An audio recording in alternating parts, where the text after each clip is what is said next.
I first saw Crimson Desert behind the scenes at Gamescom 2023, a quiet appointment on the final day of the event that took me completely by surprise. In 2024, I actually got to play the game, tackling 3 of its bosses in a demo boss rush, demonstrating the game's complex combo-heavy combat system. I had a difficult time getting to grips with the controls, and the event was a little rushed, which means I didn't get time to properly settle into the combat. Now in 2025, I actually managed to defeat all 4 of the available bosses in the demo: the Stag Lord, the Reed Devil, the Queen Stoneback Crab, and the new boss I hadn't fought yet, Hexy Marie. Something about the combat just clicked this time, probably because the setting I played it in was a bit more focused and I could get one-to-one assistance from the developers and advice about which combos to try. You can read about my experiences trying to deal with the Stag Lord and co in this piece from 2024, while you can read on to hear my yapping about Hexa Marie and her army of shambling skeletal monsters.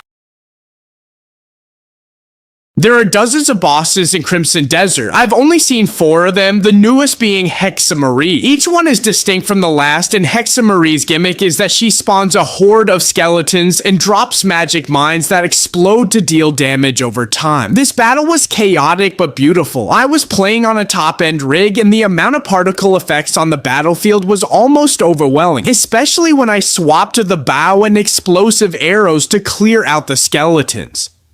I'd mastered the use of the combo called Turning Slash by now and managed to make pretty short work of Hexy Marie also looping in a few force palms to launch myself into the air, and then activate Cliff's bullet time mechanic to unload several flaming explosive arrows in the swirling mass of feathers and crows known as Hex Marie. When it clicks, the combat in Crimson Desert is just excellent, and the target lock-on feature has been refined since I previously played the game, which made handling the camera much easier. The fight rolled between fast-paced sword slinging to well-choreographed set pieces that felt like I was watching Geralt of Rivia slice open the creature of the week in Netflix's arguably decent first season of The Witcher. It's clear that there's a lot of inspiration drawn from that white-haired monster hunter, but Cliff, the main beast slayer in Crimson Desert, is a bit more of a heft to him than the cat-like Geralt. You spend as much time suplexing your enemies as you do slicing them with your sword.